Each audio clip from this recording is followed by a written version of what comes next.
हड्डी जो है इनका ये टूट के और दोनों अलग अलग हो गया है। समझिए कि एक जिंदगी भर का इनको कष्ट हुआ है। अच्छे से ऑपरेशन करवाना है, कहीं कोई दिक्कत नहीं होना चाहिए।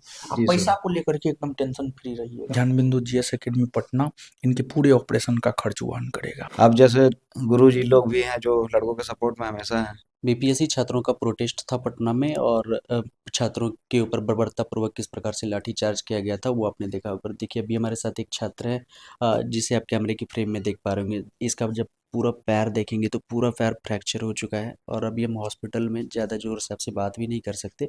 यह हॉस्पिटल का एक जो कोरम होता है उसे भी मेंटेन करना होता है। अभी रोशन आनंद सर हैं हमारे साथ, मिलने आए हुए थे घायल जो छात्र हैं। आइए सबसे पहले इसी से बात कर लेते हैं, क्या कुछ हुआ था आज आंदोलन में? आंदोलन में छात्र अपना शांतिपूर्ण आंदोलन कर रहे थे, तो पुलिस वालों ने लाठीचार्ज किया, उसी में भगदड़ मची और फिर बिखराव हुआ, उसमें घर लड़के चोटिल लोग हैं। तो आपके ऊपर लाठियां बरसाई? लाठियाँ तो सर पड़ी है मेरे ऊपर भी। लगभग कितने लड़के थे जिसके ऊपर लाठियां चलाई? ये मैं कैसे देख सकता हूँ? मान लीजिए कि मैं तो अपने आप को बचाऊंगा फिलहाल, तो लाठियाँ जैसे मुझे लगी हम लोग भागे, अच्छा। तो भागे तो फिर भगदड़ में लड़कियां मेरे आगे थी, वो गिरी। अच्छा, लड़कियों के ऊपर भी लाठी चलाई गई थी क्या? ये मैं नहीं बोल सकता हूँ क्योंकि इतना भीड़ था कि मैं नहीं देखा था, लेकिन हो सकता है चलाई गई हो क्योंकि वो लोग भेदभाव थोड़ी कर रहे थे, ये कौन लड़की है कौन लड़का है। अच्छा। वो तो मतलब लाठीचार्ज यानी लाठीचार्ज। अच्छा, आप जितने लड़कों के साथ थे पूरे ग्रुप पर लाठी चलाई गई? चलिए तो लाठी। इस दौरान फिर आप किसी चीज से टकराए या फिर? हाँ, तो डिवाइडर रोड की जैसे उस साइड में चल रहा था आंदोलन, फिर इस उधर से भगाने जब लगे वो लोग लाठी चार्ज करके। अच्छा, आयोग के बाहर की बात है जब 11-12 बजे के हाँ दौरान? उसी समय के। तो फिर वहाँ मैं जब डिवाइडर बीच में पड़ता है, उसे क्रॉस करने में कैसे क्या हुआ वहीं पे मुझे मतलब कि अच्छा, समझ में आया कि ये टूट गया और मैं वहीं गिर क्या गया। हुआ था उसका जो वीडियो आप दिखाइए एक बार, ये देखिए इसका जब पैर देखेंगे तो अभी पूरा पैर फ्रैक्चर हुआ। हम इनसे नहीं बल्कि टूट, हाँ हाँ, एक क्या ये क्या हुआ क्या था एक्चुअली? एक थोड़ा सा इसका रिपोर्ट दिखा दीजिए। हाँ, ये इसमें हुआ क्या है? ये सर यहाँ से डॉक्टर साहब ने क्या कहा? डॉक्टर साहब ने कहा है कि ये जो थाई की हड्डी है ये टूट गई है। देखो हड्डी टूट गई, फीमर वाली? हाँ फीमर हड्डी। ये जो है ना, ये दिखाइए। हाँ अगर दिख रहा होगा तो हम्म, ये देखिए ये जो बोन हड्डी जो है इनका हम्म, ये टूट के और दोनों अलग अलग हो गया है। हम्म। ठीक है ये अब अच्छा, ये पूरा? हाँ ये जो हड्डी है ना ये हम्म। थाई का मेन बोन हड्डी हड्डी है। थोड़ा सा कैमरे की तरफ दिखाइए। हाँ। ठीक है ये जो हड्डी है ये देख रहे हो, दोनों टूट गया है। हाँ तो हाँ ये उन्होंने कहा कि टूट के और वो जो दोनों हड्डी है वो आपस में हट चुका है। और डॉक्टर का कहना है कि इनको ये दोनों को अटैच कर कर और इसमें प्लेट लगाया जाएगा। अच्छा, मतलब अभी अभी इस पर अभी इसका ऑपरेशन किया जाना है? हाँ ऑपरेशन इसका इनका ऑपरेशन होगा। तो इस जांग की हड्डी है, बड़ी हड्डी है सर, जांग की तो सबसे बड़ी हड्डी होती है फीमर का, तो इसका बड़ा ऑपरेशन होगा? बड़ा ऑपरेशन होगा निश्चित तौर पे, और रिकवर करने में भी इनको थोड़ा समय लगेगा, लेकिन हम ईश्वर से प्रार्थना करते हैं कि इनका ऑपरेशन सक्सेसफुल हो और ये एग्जाम दे सके। हम इतना हम जरूर चाहते हैं। वो और भी कहीं आपको चोट आई? और एक यहाँ पे कंधे में आई है। इसीलिए शोल्डर में चोट है? हाँ शोल्डर में चोट है। अच्छा, तो फिर वहाँ पे कोई प्रॉब्लम नहीं है ना अभी तक? एक दर्द है सिर्फ। दर्द है सिर्फ? अच्छा, तो मेनली यहाँ का प्रॉब्लम है। और अभी यहाँ पर क्या कच्चा बैंडेज है? ये पैर को इसलिए रखा गया है क्योंकि हड्डी टूटने के बाद आप इसमें देख रहे होंगे कि हड्डी टूटने के बाद दोनों हड्डी अलग हो चुका है। अच्छा।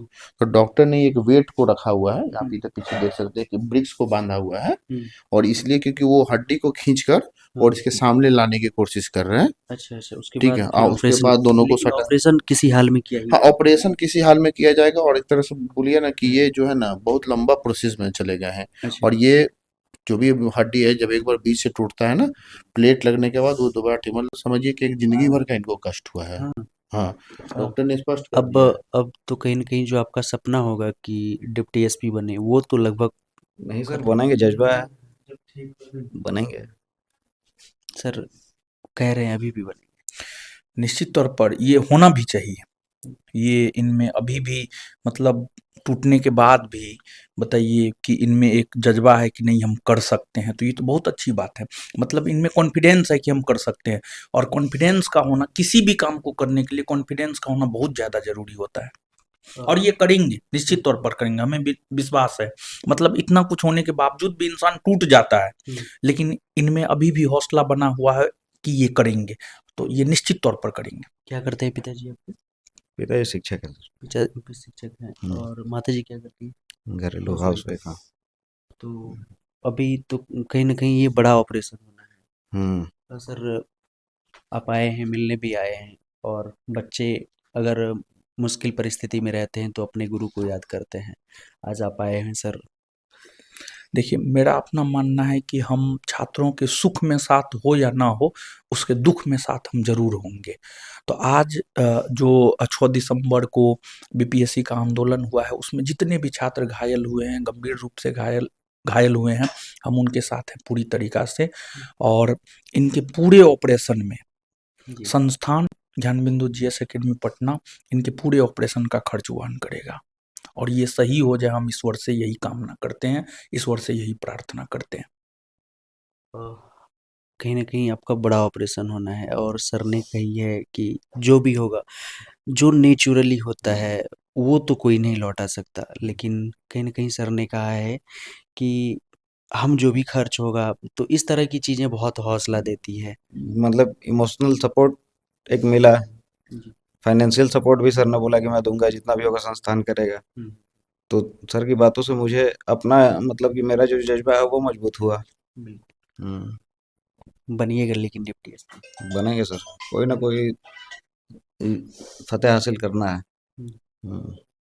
कोई भी रुकावट सर अगर इसे बाधा बनती है तो फिर उसके लिए तैयार रहेंगे। नहीं, किसी भी इनके ठीक सफलता हो में जाने के बाद भी सर। किसी भी कोई भी रुकावट इनके जीवन में नहीं आ सकता है। इतना बेड पे होने के बावजूद इनका हौसला इतना बुलंद है कि इनको कौन रोक सकता है? कोई नहीं रोक सकता है।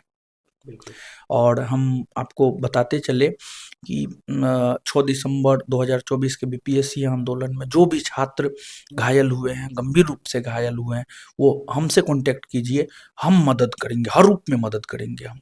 हम आपके साथ हर रूप में हैं, हम जेन्युइन तरीक़ा से मदद करते हैं, कोई हवा-हवाई नहीं। और कब ऑपरेशन कब होगा? शायद कल। कल। हाँ। अच्छा से करवाना है, अच्छा से करवाना है, खर्च जो भी हो हम नहीं देंगे। यानी आप ही जैसे छात्र से जो संस्थान को इनकम होता है, संस्थान देगा। हम क्या, हम कौन होते हैं देने वाले? तो डॉक्टर साहब ने तो ठीक, मतलब आश्वासन आप दिया अच्छे से ऑपरेशन करवाइए। आपका मतलब कि हाँ।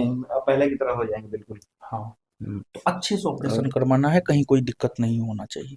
आप जी सर। पैसा को लेकर के एकदम टेंशन फ्री रहिएगा, हम जेन्युइन तरीक़ा से मदद करते हैं। नहीं बिल्कुल सर, आपने इतना कहा तो मुझे बहुत हौसला मतलब मिला मुझे कि हम लोग तो आंदोलन में खैर जो भी हुआ, लेकिन आप जैसे गुरुजी लोग भी हैं जो लड़कों के सपोर्ट में हमेशा हैं, तो इसके लिए तो तहे दिल से शुक्रिया सर। बहुत शुक्रिया सर। धन्यवाद। देखिए रोशन आनंद सर थे और घायल जो ये बच्चा देख रहे होंगे और पूरे प्रोटेस्ट में सबसे गंभीर चोट शायद इसे आई होगी पैर में। और पूरे ये जो फीमर होती है, जांग की जो हड्डी होती है, इसे फीमर कहा जाता है, तो ये पूरी तरीके से टूट चुका है और इसका बड़ा ऑपरेशन होने वाला है। एक मध्यम वर्गीय परिवार के लिए इतना आसान नहीं होता। रोशन आनंद सर थे हमारे साथ और सर ने कहा कि जो भी इसके ऊपर एक्सपेंसेस आएंगे वो ज्ञानबिंदु जीएस एकेडमी वहन करेगी उसका। क्या कुछ सोच रहे हैं इस पूरे आंदोलन में? अपनी प्रतिक्रिया कमेंट बॉक्स में जरूर लिखिएगा। मिलेंगे आपसे बहुत ज़्यादा ऑन ड्यूटी पर ही। जय हिंद।